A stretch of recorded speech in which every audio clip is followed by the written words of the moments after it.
بسم الله الرحمن الرحيم، والصلاة والسلام على أشرف خلق الله أجمعين، سيدنا محمد وعلى آله وصحبه وسلم.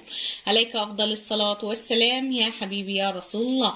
إن شاء الله بإذن الله النهاردة هنعمل كيكة هشة جدا خفيفة، مكوناتها سهلة وبسيطة، متوفرة في كل بيت بدون أي مواد دهنية، يعني ولا هنحط زيت ولا سمنة ولا زبدة على الكيكة بتاعتنا. الكيكة أكتر من رائعة، فأتمنى بجد تجربوها، ولو جربتوا الوصفة وعجبتكم لايك وشير للفيديو. هنا عشان نعمل الوصفة بتاعتنا أول حاجة عندي هنا 3 بيضات، وعندي كوباية سكر، معلقتين كبار خل من المعلقة اللي بناكل بيها، وعندي هنا كيس من الفانيليا. هنيجي هنا بشفشق الخلاط، هنبدأ ننزل بال3 بيضات، كوباية السكر، كيس الفانيليا من الخل.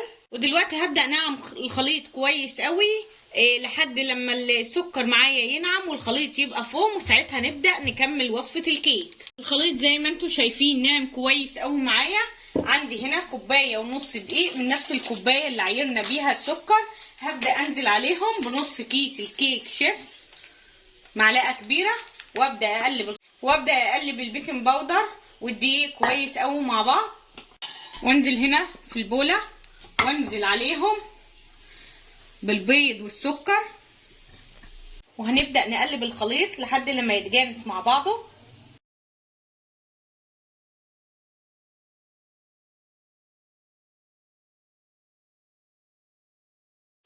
زي ما انتم شايفين بصوا قوام الكيك، هنبدأ ننزل عليه بتلت كوباية من اللبن بس كده، وابدأ اقلب الخليط كويس قوي لحد لما كله يتجانس مع بعضه.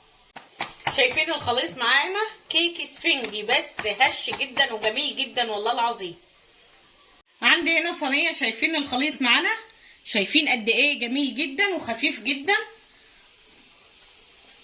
طبعا زي ما انتم شايفين الكيك بتاعنا دلوقتي، الصينيه اللي انا حطيت فيها دهناها زيت ومبدراها بدقيق. الفرن عندي من اول ما بدات اشتغل وانا مشغلاه على اعلى درجه حراره، سخن جدا. هدي النار واحطها على الرف الوسطاني لحد لما الكيكه تاخد اللون من تحت، شغلها تاخد لون من فوق، نبدا نخرجها على طول. الكيك بتاعنا استوى، شايفين هش جدا وخفيف جدا. هنا هبدا بالشوكه، ابدا بالطريقه دي اعمل فتحات.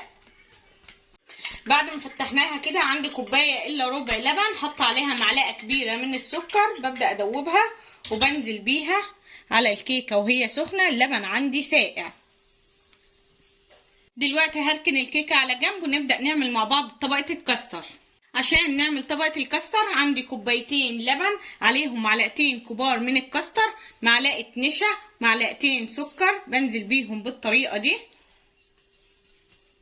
وببدأ ادوبهم عشان ادوب ده كله على البارد. وبعد كده ببدأ ارفعهم على النار، بس قبل ما برفعهم على النار بعد كده ببدأ انزل عليهم بكيس من الفانيليا. والفانيليا طبعا اختياري، لو مش حابه تنزليها ما تنزليهاش. وبنزل معاهم مكعبين شوكولاته بيضاء، والمكعبين دول اختياري. هنزلهم في المرحله دي عشان على بال ما اللبن يبدا يسخن تبدا الشوكولاته تسيح والقوام يبدا يتقل على البوتاجاز. فلا هرفعهم على البوتاجاز دلوقتي على النار وتحريك مستمر لحد لما القوام بتاعهم يتقل.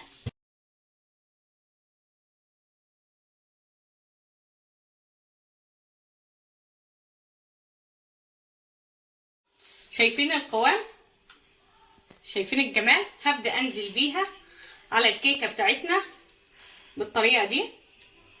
الكيكه بتاعتنا النهارده مغذيه جدا لاطفالك وجميله جدا ومبتاخدش وقت. لو انت قاعده بالليل وعايزه حاجه حلوه قومي اعمليها، بجد هتبهر اولادك. ولو جايلك ضيوف فجاه وعملتيها والله العظيم هتعجبهم جدا. الوصفه اكتر من رائعه. خلاص كده سويناها، هسيبها تهدى شويه، مش هدخلها التلاجة خالص، هسيبها تهدى شويه نص ساعه كده ونبدا نقدمها مع بعض ونزينها. الوصفه معانا خلاص بردت، دلوقتي هنبدا نزينها. طرق التزيين مختلفه، يا اما تزينيها وهي سخنه بعد ما نزلنا طبقه الكاستر على طول. لو عندك بسكوت ساده او اي نوع بسكوت كسريه ونزليه على الوش والكاستر معاكي سخن هيبدا يمسك فيه. وممكن لو عندك شوكولاته بيضه بالطريقه دي، شايفين بشراها بالطريقه دي، بتبداي تزيني بيها كده على الوش. وممكن ما تزينهاش خالص، هي الوصفه اكتر من رائعه وجميله جدا. تعالوا بقى نطلع منها حته ونشوف الجمال. بصوا الوصفه معايا جميله جدا وهشه جدا وخفيفه جدا. شايفين الجمال، شايفين الطبقتين عاملين ازاي مع بعض. كده وصفتنا للنهارده خلصت. شايفين الجمال؟ شايفين الكيكه بتاعتنا جميله جدا، هشه جدا، واخده اللون حلو قوي من تحت وخفيفه. اتمنى بجد تجربوا وصفه النهارده. لو عجبتكم الوصفه لايك وشير للفيديو، ولو حابين تكتروا اللبن في لما تيجي تسقيها ممكن من كوبايه الا ربع تخليها كوبايه، كوبايه ونص. هي مش هيجرى معاها اي حاجه غير ان هي تبقى شاربه لبن ومغذيه اكتر. فاتمنى بجد تكون وصفتي للنهارده عجبتكم. لو عجبتكم الوصفه لايك وشير للفيديو، صلوا على رسول الله.